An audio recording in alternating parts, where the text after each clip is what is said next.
morning, everyone. I hope you're doing well. It's almost springtime. I'm really excited for our talk today, our conversation with Manar Morales about innovating your organization for the next normal, creating a high-performance culture that embraces flexibility and inclusion. So my name is Carrie Slade. I'm an assistant professor at Temple University and the assistant academic director of the Innovation and Entrepreneurship Institute, where all this innovation and entrepreneurial things happen. If you love innovation and entrepreneurship, you can learn more about these topics through our master's degree, which is just 1 year, 10 classes, or our three class graduate certificates. So if you love these topics and want to learn more, reach out to me, or you can scan that QR code there. I also wanted to thank our sponsors, Temple University Center for Student Professional Development, the Innovation Research Interchange, Technically Philly, and the Product Development and Management Association Philadelphia chapter. Thank you so much for your support, and a special welcome to any IRI PDMA members on the line today. So before we get started, I just want to tell you a little bit about some opportunities to get involved if you're interested in that. At the IEI, we constantly have programs and competitions for students to enter and get feedback and coaching on entrepreneurial and innovative ideas. So if you're interested in helping us, either by mentoring a team or mentoring a student, or by reviewing submissions for our competitions to score them and help us pick the finalists, please scan that QR code there, or you can go to iei.temple.edu/get-involved. And we really appreciate anyone online who has done those that mentoring and that support for our students, because we simply couldn't do it without your help. So thank you so much. Another exciting opportunity we have at Temple, an organization Temple runs, is called Mid-Atlantic Diamond Ventures. It's basically a forum for early stage companies to pitch their ideas and get funding for support and to grow the company. So this is actually run by our former executive director, Ellen Weber, who I'm sure many of you know. She actually did an ILSS session for us as well. And it's now open to the public since it's online. Anyone can attend. So if you're interested in startups, you can sign up for this, scan this QR code, or we'll try to send out the link a little bit later. Or if you're interested in learning more about startups, or if you're an investor and interested in learning more about what companies are out there, it's a really good opportunity. So the next one is March 25th at 10. And if you have any questions about that, feel free to reach out to me or to Lindsay Clark. Okay, wonderful. Now it's time to introduce our speaker. And I'm personally very excited for this because Manar is a former attorney who then founded the Diversity and Flexibility Alliance. And I am a former attorney too. So I'm really interested in how she became an entrepreneur and came up with this wonderful company that's really helping other organizations be their best selves. So let me do my introduction. Manar Morales is a national thought leader on women's leadership, diversity, and workplace flexibility. She's president and CEO of the Diversity and Flexibility Alliance, which is a think tank dedicated to helping organizations create inclusive cultures that advance diversity and flexibility to attract and retain top talent. She's a frequent speaker on workplace flexibility, diversity and inclusion, as well as women's leadership and individual strategies for success. She began her career as an employment litigator, representing clients in all aspects of labor relations and employment law. She's litigated in federal court and before federal administrative agencies and in arbitrations. She also served as an adjunct faculty member at Georgetown University, where she taught classes in labor and employment law and in entrepreneurship. She received her bachelor's degree from Cornell University and her law degree from the Columbus Law School at the Catholic University of America. Thank you so much, Manar, for taking the time to join us today, and I'm really looking forward to this conversation. Would you like to say anything before we get started with the questions? No, I'm excited to be here with all of you, and I'm looking forward to not only engaging with you, but hopefully engaging with everybody. It's nice to see so many people in the Zoom world. Exactly. Yeah, it's really allowed us to bring people together, even though they might be far apart. Yeah. Okay, great. So let's start with your background as an entrepreneur. You were working in kind of the legal field. What issues did you see in the workplace that led you to the idea for the Diversity and Flexibility Alliance? Yeah, so I started my career as an employment litigator and was working, really enjoying litigation when I had started. And then I had my first son almost 21 years ago. It's hard to believe. And what happened was when I had him, I decided that I wanted to continue to litigate, but I also wanted to do that on a reduced hours basis. And at the time, that really wasn't sort of prevalent within the industry. And there was advice that maybe perhaps I should switch out of litigation and do more on the counseling side of things, that I really did want to continue to litigate. And so I really started to look at, well, if I can't do it necessarily where I'm at, where can I do it? And started down that path of looking at how can I piece together a career that I love, right? I didn't want to give up litigation. I did actually really enjoy it. And I wanted to do I had some of my own personal goals within my personal life that I also wanted to bring together. And so it started me down this path of looking at how can I sort of live what I call a 360 life. And what happened there was I found a place where I could continue to litigate. I became of counsel, continued to do federal district court litigation, as well as starting to teach, where I became an adjunct. And what happened was women would come up to me and say, if I could have done it the way that you did it, I wouldn't have left. And that started me down this path of, well, why not? Why can't we create organizations? Why can't we create opportunities where people can really kind of piece together what it is that they want to be doing in a way that meets both their personal and professional needs? Yeah, interesting. So the Diversity and Flexibility Alliance is almost 10 years old. It is. I'm sure you've seen some radical changes, earlier in the 2010s, but then also most recently. So what changes have you seen over this time, and how has that kind of accelerated with the social justice protests and the pandemic? Yeah, so I started looking at these issues around flexibility and the intersection between diversity and flexibility actually in 2006. So I started doing it under a different organization and quickly looked at what are the ways that flexibility can impact diversity. And I think the biggest change that we've seen, right, fast forward to having the pandemic, I really believe that the way that 9/11 forever changed how we travel, I believe that COVID will forever change how we work. So it has accelerated the opportunity for flexibility in organizations, because when COVID hit, everybody had to go virtual. So I used to say before the pandemic, I'm fighting a little cold, but before the pandemic, the status quo was the biggest barrier to us, right? It was our biggest competitor, was the status quo. People or leaders would say, but we've always done it this way, right? But we've never done that. And what the pandemic forced everybody to do was to quickly have to adopt flexibility in ways that they never had anticipated they would ever, right? Nobody thought all of a sudden we're going to have to run a virtual organization, right? Thank God for technology. If this had happened 20, 30 years ago, right? What would we be able to do and accomplish? And so it really did force people to think about this in a completely new way, right? I think that it not only forced everybody to do it, but now everybody has a choice, right? So we talk about the Great Resignation and all the changes that had occurred and the impact that has had on talent. And I really do think that there's an opportunity for organizations right now to experience the great retention and the great recruitment. Right? How can they turn this into a competitive advantage? How can they turn this into a way to impact diversity in ways they never thought possible before? So there's lots to be said, I think, about the way that the pandemic has not only changed how we work, I really think it's also changed people's expectations from work, right? The idea where people got reconnected to purpose, people started to reflect, right? We talk about the great reflection that also has occurred during this time. What do I really want? What do I really want out of work? What do I really want out of the ways that I work? How do I integrate that with all of the responsibilities that I carry? Yeah, interesting. And I love when you mentioned earlier the 360-degree life, that we're all thinking about how can we live that more. Yeah. With respect to the racial justice protests and the George Floyd murder, have you seen a lot of changes in that area, in the diversity area?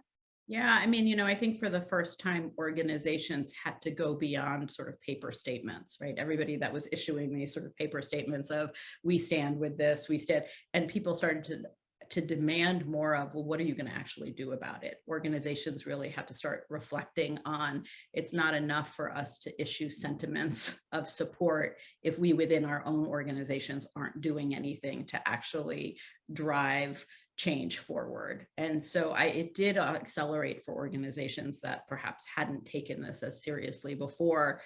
a reckoning of sorts for them to come together and say, you know, what are we going to do about this? We can influence change within our organization, and we have a responsibility to do that.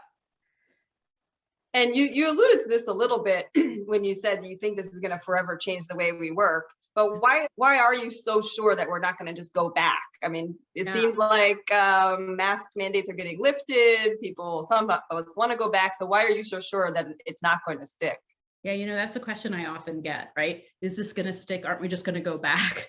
And I really do think that in all of the years that I think what I have seen in all of the years looking at flexibility since 2006, we've never gone backwards, right? If you look at Eric Teller out of Google, who talks about the fact that the rate of technology is changing, is outpacing our ability as humans to adapt and create change. So technology isn't going to go backwards. And so it's really not around this idea that we are going to be in a situation.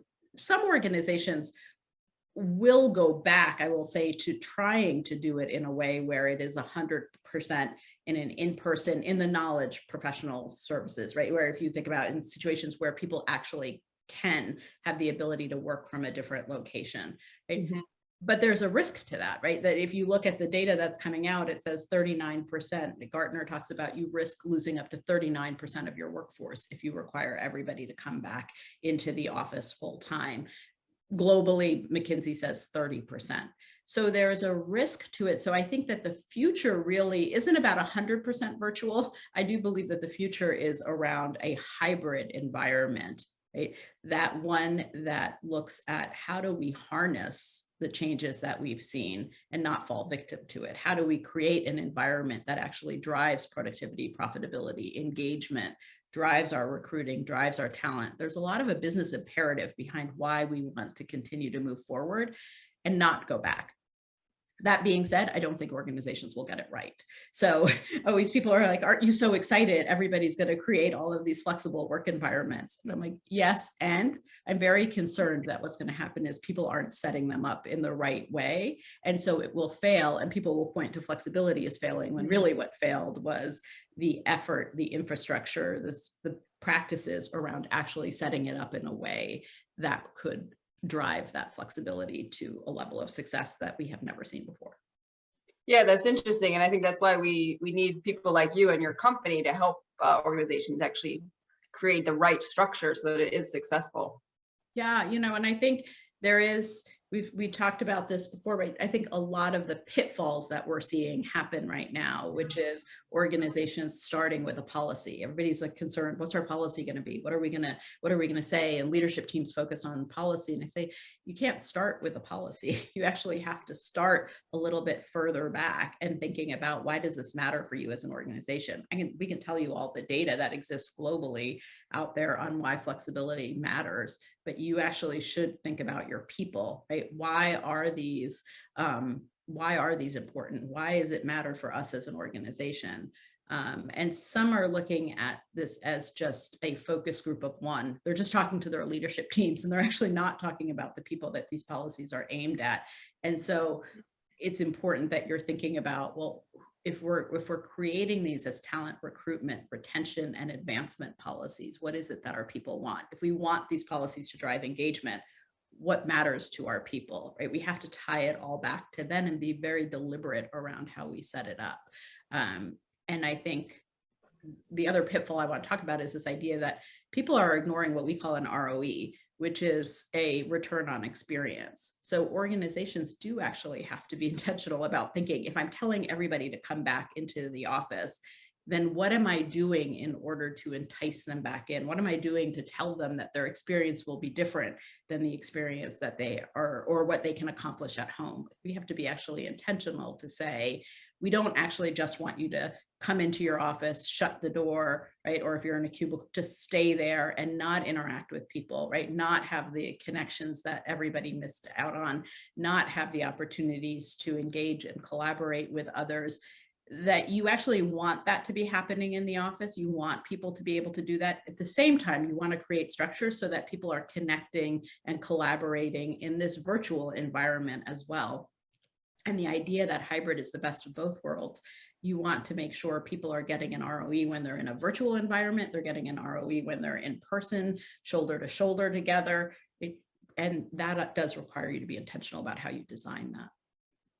Yeah, that's interesting. From the entrepreneurial perspective, we talk a lot about customer experience and user experience. It seems like there needs to be some internal customer yeah. know, Your people research are your done. biggest asset, right? You want to make sure that you are looking at them as people. And I think that's something that the pandemic shifted as well, right? The level of empathy, the opportunity that we started to see, that we couldn't just see our people as employees, we had to see them as humans, we had to see them as people, and we had to care about what they were experiencing.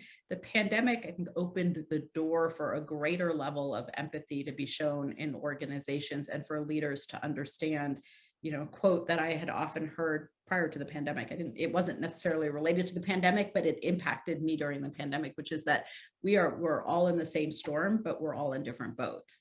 And this idea that people had different needs, they had different circumstances that were going on. And if you were leading in an organization, had to care about that, right? Suddenly our work became our lives and our lives became our work, and we couldn't unsee it anymore. And I think that that's something that people want to continue to move forward. When I say people's expectations from work changed, some of that people don't want to go back to having to hide, right? People don't want to go back to having to say, I don't have other responsibilities, right? And those other responsibilities don't impact my ability to work at my highest level. But I do have to find ways that I can integrate that, and I can't just ignore it. Yeah, for sure, because we all have them, whether any different situation, everyone has something else to do outside of work. Yeah, no, and absolutely. And people realized, I was talking to one individual and she said, I kept feeling bad because I didn't have children, and I was single, and I kept feeling like I had to take on for everybody else. And then suddenly I realized, well, the fact that I have a life is enough, right? The fact that I needed my own mental health to take care of my own self, and my own mental health was enough of a reason, and I needed to stop feeling guilty about that. And I think that was important, right? We saw extreme social isolation that people were experiencing, so many mental health issues that people were experiencing, that it wasn't just about, do you have kids or not? Are you taking care of aging parents? There were so many other concerns that people had as well. For sure.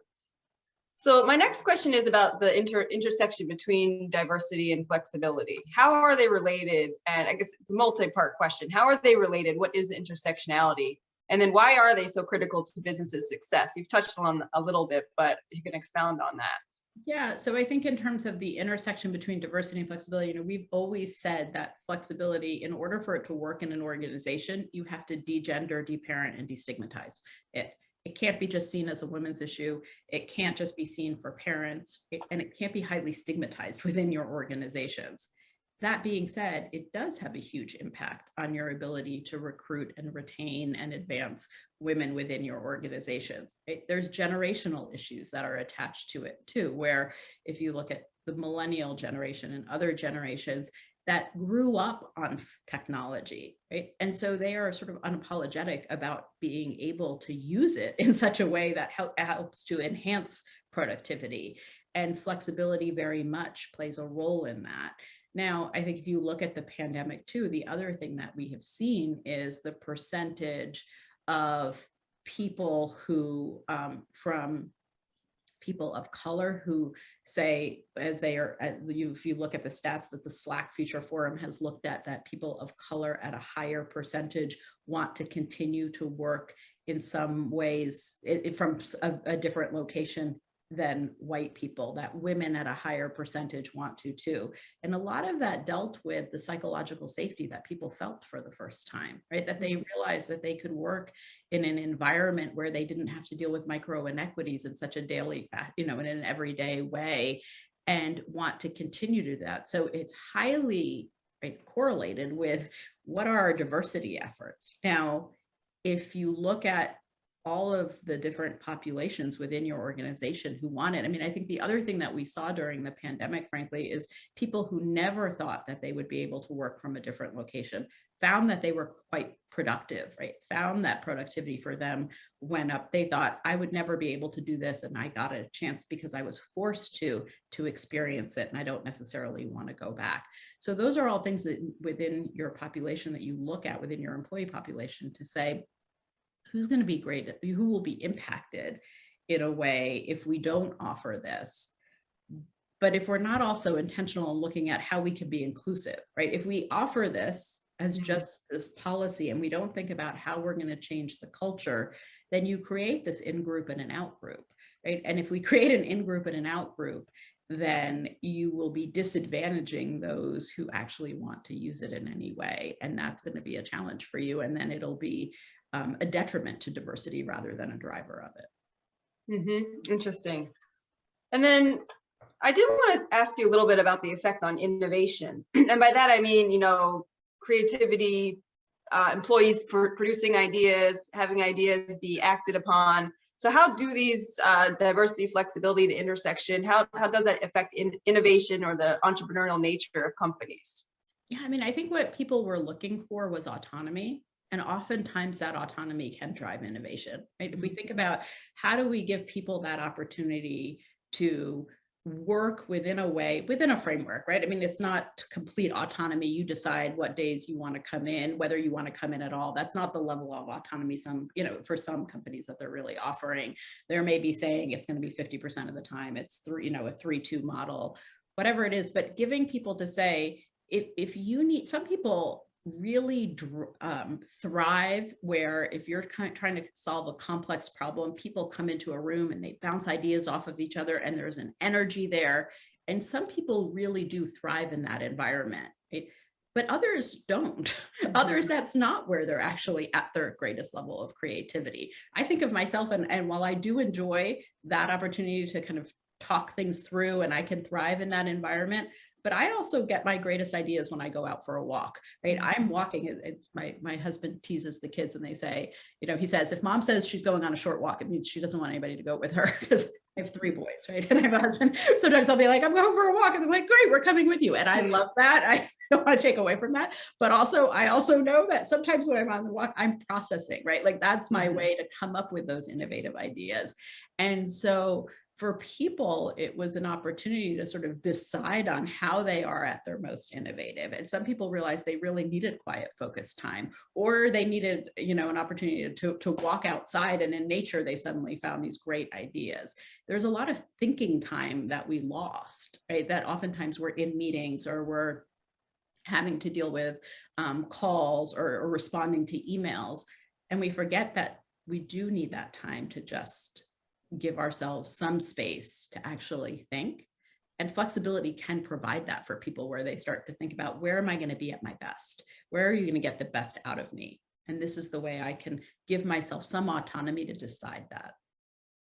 Yeah, I really like that. I never considered that before in terms of different options for where creativity would, be most prolific. So that's really interesting. Great. Okay, so just to give everyone a heads up, I'm going to ask one more question, then we're going to do a poll. So we want your opinion about some of your greatest concerns. So we'll get to that in just a few minutes. But my next question is about the triple I's, the intentional, inclusive, and iterative way that Diversity and Flexibility Alliance helps companies innovate your culture. So you come up with a number of frameworks with a whole system and a process. So tell us a little bit about that. So the first one is around the intentionality. If you look at how do you design your whole new hybrid environment, if it's hybrid is the direction that you're going, right? You can't leave it to default, right? That when I say these are more than just a policy change, they are a systems change, right? They are a way of changing your culture to adapt to a new way of interacting in some ways, right? To not have to default to the fact that we're all just going to be in a room. And so I have to be more intentional about when I'm connecting with people, how am I collaborating with people, right? And this idea people were most concerned about is we're going to lose culture. And I would always say, you're not going to lose culture. First of all, define your culture first, right? Culture is based upon a set of relationships, a set of behaviors, your values. But also the old saying that says culture follows structure. If you're intentional, you can design for the kind of culture that you want to create. You can design around the things that you're most concerned about losing. So our whole recalibrate framework as it relates to flexibility does start with organizations reflecting on why this matters for them. What is your compelling purpose? Why does it matter to your people? Why does it matter to your leaders? If you're in a client-facing organization, why does it matter to your clients or your internal clients, right? Why does it matter to the world? Like, you can think about all of the different ways. We talk about sustainability, we talk about the impact on the environment of less commuting. There's reasons, right, that flexibility can impact even your social responsibilities within your organization, your sustainability efforts within your organization. So you really want to drill down and say, okay, and why does it matter for our position in the market even?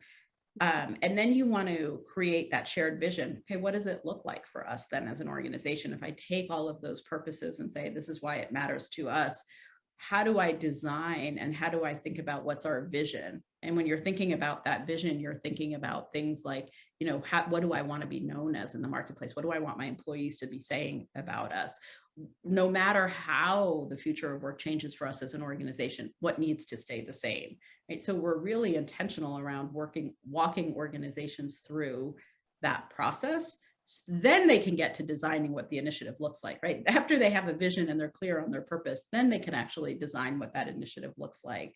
And then the fourth step is, can we integrate this? Because we know it's important that if we think about the impact on who wants it, who's going to leave if we don't have it, then we want to do more than just offer it. We want to embrace it. And that requires us to integrate flexibility into the culture of the organization. I'll talk about that in a little bit, but also then how do you reinforce and how do you measure and make sure? So I say, if we want this to be a success, we actually have to measure the outcomes. We have to see, okay, if we started because we wanted we wanted to attract a certain kind of talent, if we did it because we wanted to make sure we were advancing people, then what has been the impact on our advancement? What has been the impact on our recruitment? Actually have to really look at all of those things. And then with respect to so after the measurement, do you often have companies going back and saying we need to change something? And how do you manage that process of the iteration on it? Yeah, and that's what I say is that you're not going to necessarily get that right out of the hat, right? We have to look at iteration, but when I say we have to be iterative in the process, it means maybe going back over and saying, you know, we missed something here. We need to tweak this here. This isn't working. But when you're being iterative, it's iterative from the mindset of how are we making sure that we're always improving, right? Not iterative from the sense of, let me take this away. There's a lot of leaders out there saying, okay, we're going to try this. And if it's a failure, we're taking it away. Like, that's actually not the mindset we want to approach this with. We want to approach this with the mindset of, this is iterative. We are constantly going to be improving upon this. And by the way, that takes everybody in the organization. That takes our leaders telling us what's not working. It takes our people telling us what's not working. It takes organizational solutions so that we are keyed into what's not working, right? We have metrics, we have measurements, we have things put in place, but it will take everybody in order to make this work. And so that's the always improving. And the inclusion piece of it is, we don't want to create an in-group and an out-group. Flexibility will fail within your organization if you create an in-group and an out-group, if it's highly stigmatized. And so you want to make sure that you're putting into place and saying, okay, well, if the people who are using this, if the people who are opting in to work from a different location are having different experiences, their performance reviews are suddenly going down, right? We need to look at why that's happening, because then our business case won't be served if people are disadvantaged by using this. Yeah, that's really interesting. There's so many things to consider. I never thought about, comparing the performance reviews of different groups and seeing how this was impacting them. So a lot of different moving pieces there. Okay, great. So are we ready for the poll? Yeah, yes. Can you? Okay. Lindsay, can you help launch that, please? So people, we would love it if you could fill out this poll. I believe it's multiple answers. So the first question is about, what are your biggest concerns about working in a hybrid environment? And the second one is your biggest concern about leading in a hybrid environment. So if you supervise someone or if you were a leader, what would you be concerned about? So we'd love to get your feedback. And we'll give you about a minute to complete this.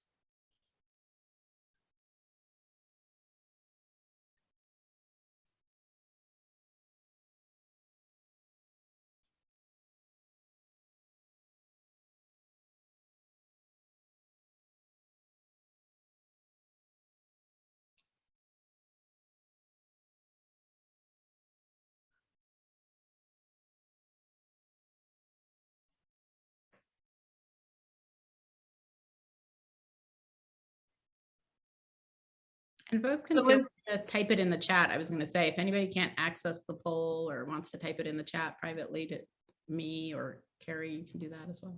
There's two questions and they're both the same.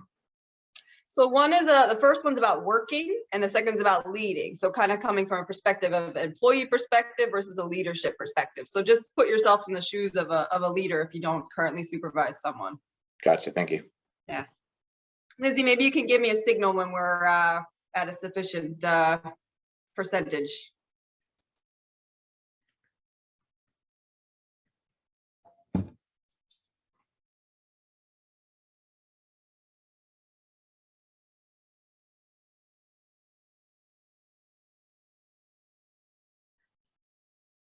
We'll give you about 20 more seconds.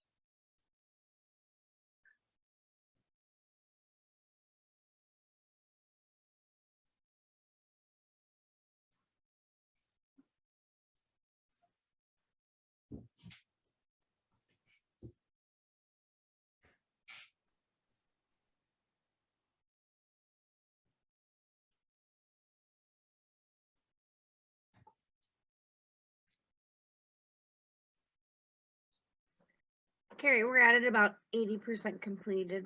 Okay, yeah, let's see the result. Thank you. Thanks, everyone.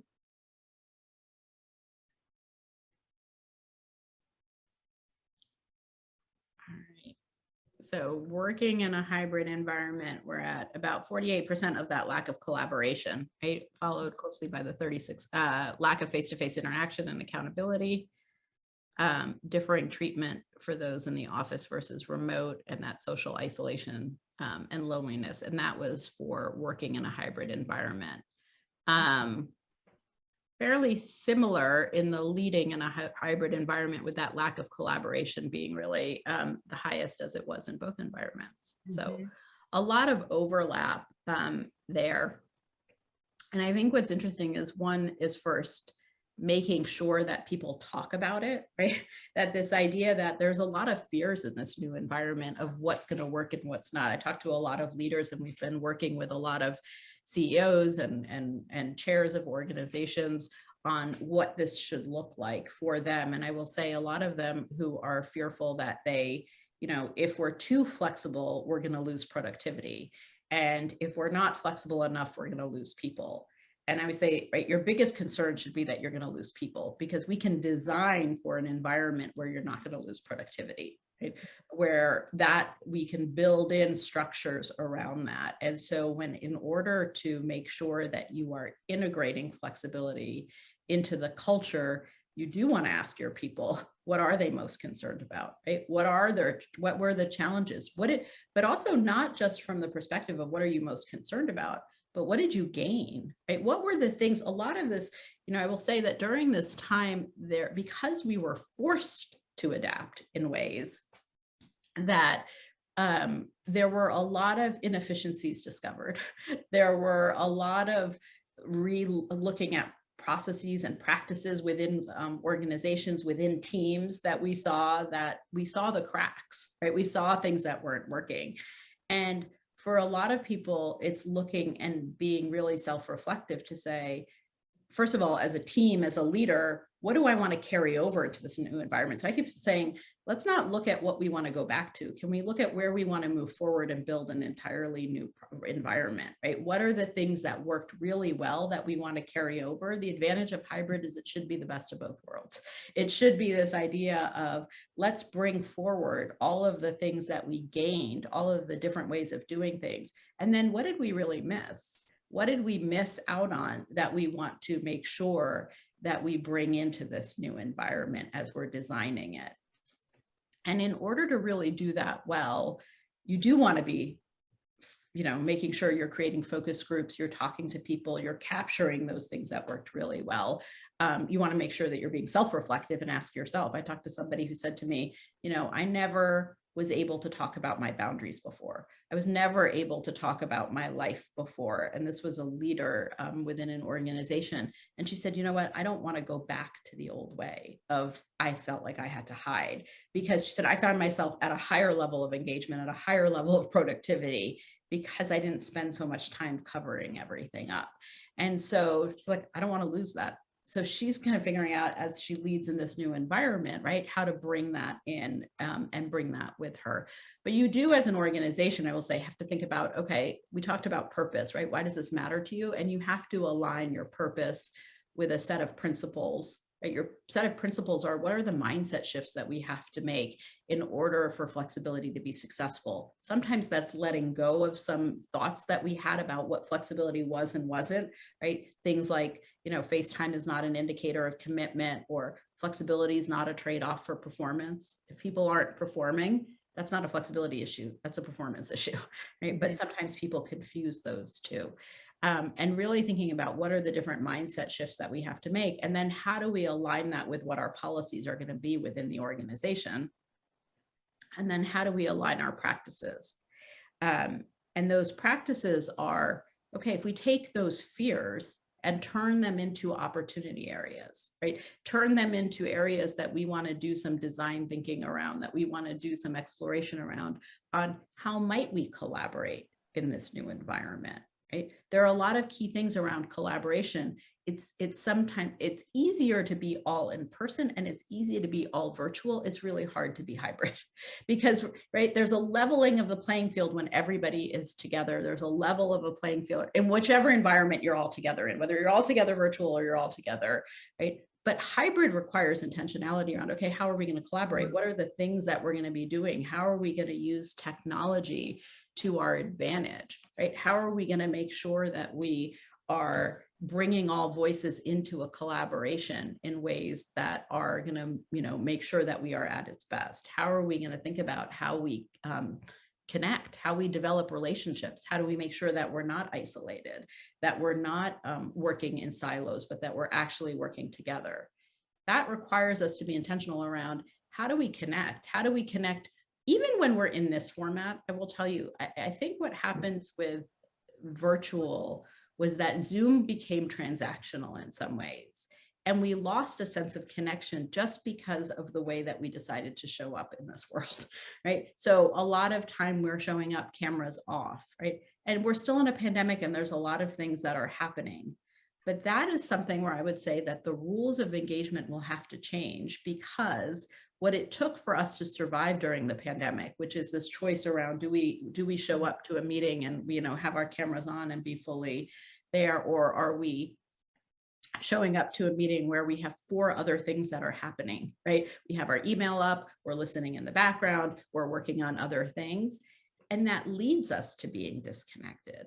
And so I do think that the rules of engagement when you're in a post-pandemic, post is the operative word here, right? In a post-pandemic world, which we're not at yet, and that we are thinking about how we interact in order to be at the highest level of connection, then we have to show up in this environment in the same way we would show up in an in-person environment, because we are in person, right? This is right. We're both here in, live in the moment. And so the things like acknowledging when someone comes into the Zoom room, engaging in the chit chat that you would do before or after a meeting, right? Welcoming people to, all of those things can happen. We just weren't doing them. And so we have to think about, okay, well, how do we want to connect? If that's our biggest fear, loss of connection, how do we make sure we bring connection into any interaction that we have? Yeah, I love that. And I love the turning the fears into opportunity areas, because that's classic entrepreneurial thinking. Problems are opportunities. So great. Yes, I bring a lot of my entrepreneurial skills into these conversations with organizations, right? That's your biggest thing. How do we solve a problem? How do we bring fears into opportunities? Yeah, I'm sure. All right, my next question is, what are so kind of maybe going into the fears, if you didn't cover this already, what are the key systems that organizations need to innovate? You mentioned obviously the virtual meetings. What are some other things they need to do, like the core systems that need to be addressed to maximize inclusivity and flexibility? So I think really thinking about all of the implications of hybrid. So I wrote an article that was published for HBR around what were the 5 myths around flexibility. And it was, where were people most concerned about the loss of? It was loss of culture, loss of control. How am I going to know where people are? Well, we can create systems around that. So we need to, if suddenly people have a choice around where they are going to be in any given moment, then we need to create a system that makes that choice very transparent, right? That we need to be able to know whether somebody is in the office or they're working from a different location, so that we can maintain a level of control, might be a strong word, but just a level of understanding of where people are. People were concerned around loss of contribution, right? How will I know people are working? I always say, how do you know people are working in your office, right? Just because you see them there doesn't mean that they're working, right? People could be interviewing for their next job. They could be, on social media. They could be shopping. They could be planning their next trip. You don't know what people are doing, but we do know we value and measure contribution by one's output and their impact, right? And we continue to see that by their responsiveness, all of those. But I think the bigger question is, are we enabling people to contribute? Right? For organizations, rather than to be worried about, are people going to contribute or not, I say, actually ask yourself, are you creating an environment where people will contribute? That goes back to, if you create an in-group and an out-group, people aren't contributing at their highest level.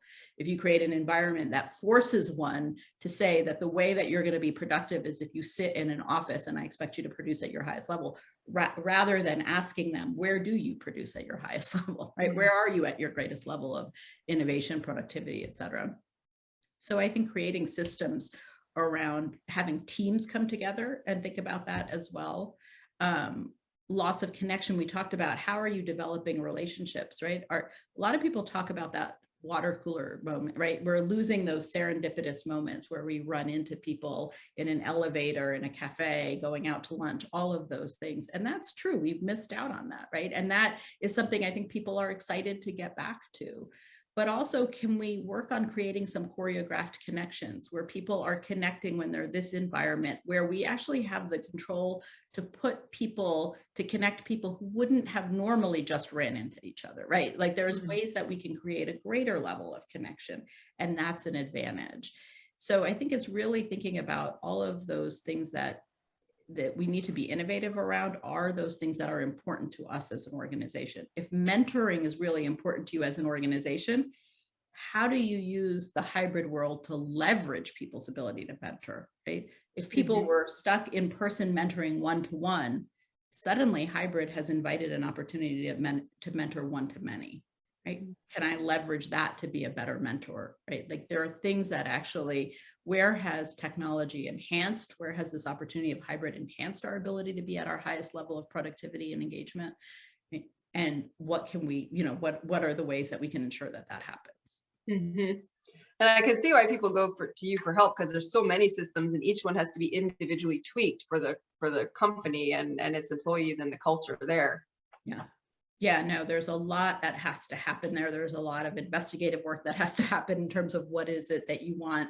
And we've probably overused the word intentional, but really it is around really specifically designing that culture for what you want to achieve, right? How do we make sure that we maintain and design the culture? But I think what we saw was that the people who were the least successful during the pandemic were those that refused to pivot. They went back to, this is the way I've always done it.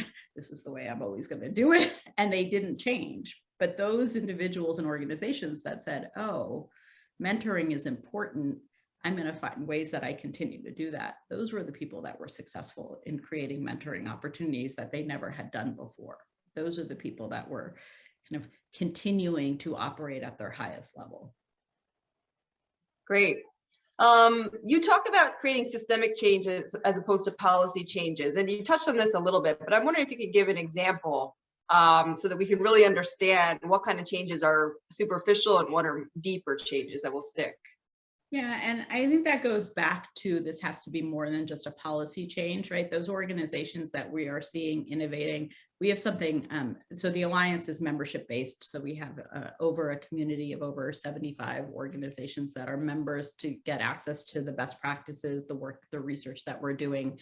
And one of the things that we do is have a Flex Impact Award that we give out at our annual conference. And the last recipient of that Flex Impact Award at our conference this past November was Cox Industries, right? So Cox basically created team agreements in this new environment. So as they realize this isn't just a policy change, right? We need actually our teams to come together and say, how are you going to operate in this new environment, right? How are we going to communicate? How are we going to know where people are? And that use of team agreements is just a really good example of how this was so much more than just a policy change, but this was a culture shift around, okay, that means that we as a team need to come together and agree on how are we best going to operate in this new environment. And that really opened the door for really good conversations, really good transparency, really good opportunities to meet people where they were, and help design where are we at our best? What are we doing when we're at our highest level of productivity, engagement, and working together as a team? And I think that's a really good example of an organization, a company taking this from this is a policy change to this is a systemic change within our organization. Yeah, and the difference between having it be top down versus ground up in terms of they're co-creating with the environment that they're going to be working in. Yes, absolutely. Awesome. Well, I did get a question about questions. We are going to stop in just a moment. I have one more question and then we'll get to your questions. And we have two options. You can either raise your hand and I'll call on you and you can answer your question, or you can put it in the chat and I'm happy to ask it for you. So my last question for this portion is the high performance aspect. You know, leaders, we want, I was wondering as you were speaking how some of these leaders who are mostly focused on the bottom line and productivity, how they react to some of these or traditionally seen as softer elements of a company. So how do you ensure that the culture remains high performance while creating these inclusive and diverse cultures? Yeah, I think what it is that it's the shift of looking at flexibility from being a drain on productivity to being a driver of productivity, right? A driver of performance. And if we can look at it and think about this fact that if I give people the autonomy to decide, if I make it clear that flexibility isn't a trade-off for performance, right? A lot of people complain, they say, oh, well, that person decided to work from a different location and suddenly I couldn't reach them. Suddenly they weren't performing, or they were using it as an excuse to say, oh, I can't, do this because I'm working from home. And if we shifted to say, no, that's actually not okay, right? Flexibility is not a trade-off for performance. I think leaders that have adopted that mindset have seen a greater level of productivity because they realized it was not this trade-off and that we expected our people to still be working at the highest level. If we also think about the fact that we're talking about flexibility, right? So nobody should say, oh, I can't make that meeting in person because that's my day working from home. Well, if a meeting, now assuming that meeting was needed to be called at that time, right? There was a real reason for that meeting having to happen, then we do expect that people are engaging in what we call flexibility, right? Meeting with the needs of both personal and professional. And that's a two-way street, right? That there are some times perhaps where somebody needs greater levels of flexibility. And so we want to make sure that we're able to do that as organizations as well. Awesome. Great. Well, thank you so much. So we will take your questions now. I see Denai sent one to me. Do you want to ask that yourself, Denai, or you would like me to ask it? Just give her a minute to respond. I'll take a stab at it. Sure. Great. So you mentioned the inclusivity and, well, you brushed on the deal breakers for people taking up jobs. So if the goal should be to retain talent and not have talent leave. So do you see companies going in a direction where they can adopt technologies such as Oculus, to give people a true virtual work experience? Or will it always just be like always in front of a laptop and try to work around your workstation? Yeah, I mean, I think that companies, I will say that, right, there are certainly companies that are way more advanced in adapting technology than others. And I do think that there will be some that are looking at, how do we create this virtual environment where people really feel fully present, whether it's through that Oculus, right, opportunity to be able to do that, and people feel like they're all at a meeting together from wherever they are. But I think at a base level, every organization has to ask themselves, how can we use technology to advance, but in a way that meets the culture where it's at, right? I think companies that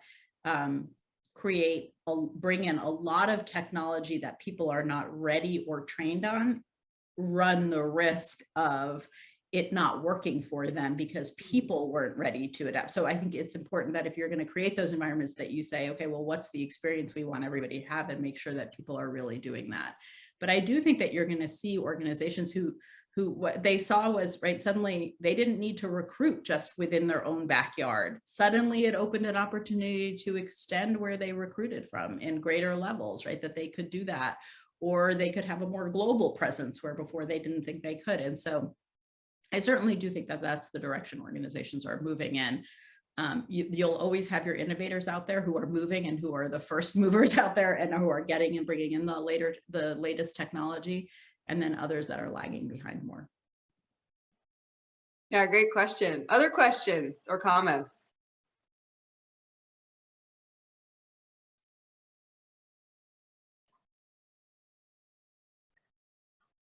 I have one while we're waiting to come in. I'm not sure if this is within your expertise, but what does the office structure of the future look like? Are people each going to have their office? Is it going to be office sharing? Is it going to be kind of a rolling office? You never know where your office is going to be. How does that look like? I'm not sure about all the different opportunities for offices. I think that they'll certainly, I think hoteling will take on a bigger role, perhaps for some organizations that have gone to this idea of saying, okay, well, if we're going to be fully hybrid at like less than 50%, how can we bring hoteling in to save on real estate space? I think the design of the office will depend on what the kind of work that's being done. Do people need to have, because of confidentiality reasons, et cetera, to not be all in one big space in an open floor plan type, right? But what I will say is from what hybrid needs to look like in offices where they need to bring technology in, right? What does a true hybrid meeting look like? It no longer looks like that speaker box in the middle of a conference room where you couldn't tell whether somebody was there or not there. The future of what a hybrid meeting should look like is this idea that you have full, right, cameras that follow the speaker in the conference room, full screens up that show the people who are coming into the meeting virtually versus the people who are physically present in the room. And I would ask that everybody, when they think about a hybrid meeting or they think about a hybrid event, ask themselves, how do we ensure from a perspective of experience that people aren't spectators versus participants? What I'm seeing in even a lot of hybrid events, but also in hybrid meetings, that what they're creating is this, everybody's in the room together and the people who are coming in virtually are merely spectators. Mm-hmm. And that's not a true hybrid event, right? That's not going to work. That people will very quickly catch on that their experience will be that they are disadvantaged if they are not in the room.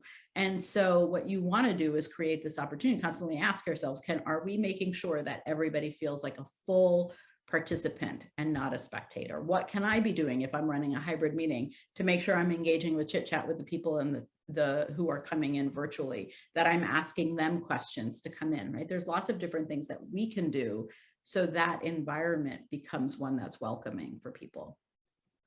Yeah, really interesting. Thank you. And just emphasizes as you said, the intentionality that leaders have to act with these days to really incorporate everyone. Yeah, and same thing in the event space, right? If you think that you're going to run a hybrid event and all you're going to do is stick a camera in the back of the room so that people can see it, right? That's actually not running a hybrid event. That's people watching an event happen, but not actually engaging an event. So there's a lot that goes into setting up a hybrid event too, that you need a lot of technology, that you need a lot more facilitation, that there's not only people facilitating conversation in the room, but people facilitating conversations in Zoom, people bringing those voices together so that the people in the Zoom world are not just interacting with themselves, but they're interacting with everybody. There's a lot that goes into planning that. Great, thank you. Josh, go ahead if you'd like to ask your question.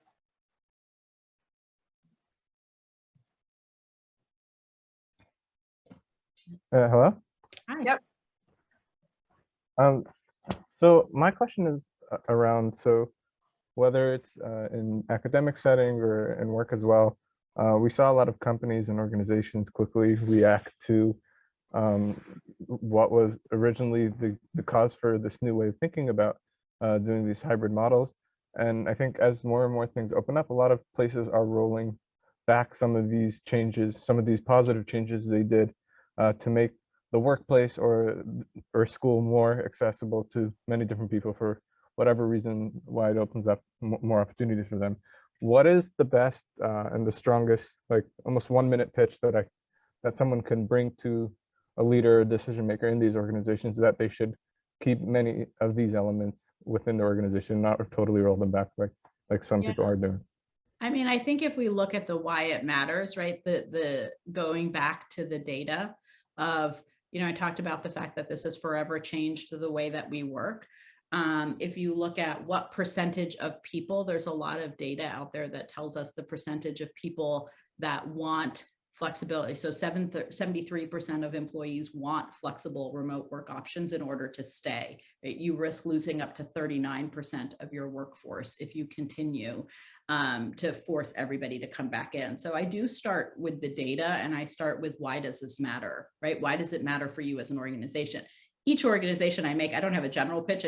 There's more of a pitch of, let me have a conversation first around what flexibility is. What has it done for you, right? How was your experience? What did it do for your people? Why is this important for you? What impact did it have on your numbers? Now, I say all of that, and we can ask all of that, but we also have to remember this was all during a pandemic, right? This was not true working in a different location. This was really, where were there advantages that you had never seen before? What was surprising for you as an organization? And so you can build your pitch based upon asking really generative questions first around getting really clear on what this experience did for the organization and what is it that they want to hold on at. And there's always risk to inaction too, right? So like, even if I talk about the fact that people think, well, we're just going to go back and see, well, there's a risk to that, right? If you lose 39% of your workforce up to, right? Or even break it down smaller. If we lose one person, what does that mean for us? We say that we're innovative. I always ask organizations too, tell me what matters. How do you define your culture? Tell me how you define yourselves. We define ourselves as being very innovative. Okay, well, if you're innovative, that requires you to change, right? If we kind of think about what is a company or an organization, how do they position themselves? And then we ask things like, what are you most afraid of? Because how can we design for that, right? Like, so it really is, I think, a very customized type of conversation to sort of get people to shift their mindset. But before you can shift their mindset, you have to understand what their mindset is. Does that help, Josh? Yeah, I think that's a really great way of thinking of it, is rather than come with my own thing, is see what their pain points are and try to address those. So I really like that. Great. Yeah, that's a very good persuasive technique there. Get them to answer their own questions about why it was so great. Yeah. All right, wonderful. Any other questions for Manar before we let her go? I'll ask one more. Sure. So if I may. So going back to the hybrid way of working, like when I asked my first question, like I'm able to multitask right now by being remote, because I'll use a day like today, for example. My daughter's school just quickly, for some reason, they had an issue, and all of a sudden she's having a half day. I'm able to cater to all of that and still not be at risk of losing my job. So as far as the future is, would you say that the employee has more of an advantage over the employer when it comes to negotiating how they're going to work? And if the advantage is shifting to the employee, like what does that mean for all employers? So I don't know that there's an advantage. I mean, I think that I would say that there's an advantage to both, right? This idea of having autonomy, this idea of being able to meet both needs. I will say a disadvantage of working virtually in the past which I think stigmatized flexibility, was people would often use it when they couldn't otherwise be fully present to working. I'm sick, I'm going to work from home. I have someone coming, I'm going to work from home.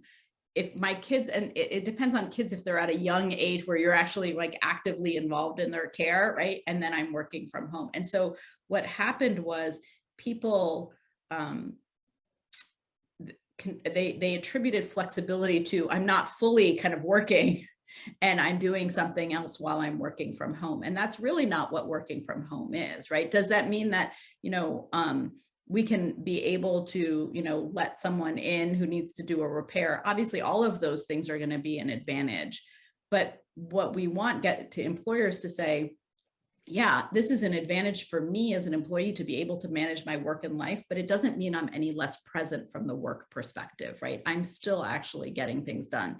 And my argument is, for all of those things that happen, employers should offer opportunities for people to be able to do that, right? If you're sick, you should have sick days to be able to do that, right? If you need personal time to take, or caregiving responsibilities, right? I believe that caregiving days should be given for more than just birth of a child, right? It takes a whole, 18 years or more to raise children, right? And that there's lots of things that come in. So I think that there are things on the organizational side that we certainly advocate for, and there are advantages to employees to be able to help manage their lunch. For people, they just say, look, I just want to be able to see my kid, right? I want FaceTime with my children, but I'm fully present and working. It doesn't mean that I'm in the background, right? So I'm fully present and engaged during that time. So I think that there are advantages to both. I think there are advantages for opportunities for employers during this, but I also, Danae, to your point, I think there are huge advantages to employees too, to be fully present and kind of looking at also asynchronous time of work, right? Like what percentage of time am I getting up early and being able to do something, right? Because there might be a part of the day where I'm otherwise occupied with something else, but then I'm getting on back at night, and that flexibility allows me to keep pivoting between the two. So I'm fully present as a parent and I'm fully present as an employee. All right, well, thank you so much, Manar, for joining us. That was really educational. This video will be sent out. It will be posted on our YouTube channel where you can see all of our other ILSS presentations. So thank you so much. Anything you'd like to say before you head out, Manar? No, I thank you, everybody. If you want, you can reach the Alliance at www.dfalliance.com. And if you want more information on us, you can certainly join the newsletter as well, where we put out a monthly newsletter with action steps and things like that are important. Great. Let me send out that link to your company. So any organization that needs help in this area, any leaders on the line, you have heard it from the expert who can help you create this kind of culture that you want. So please reach out to her as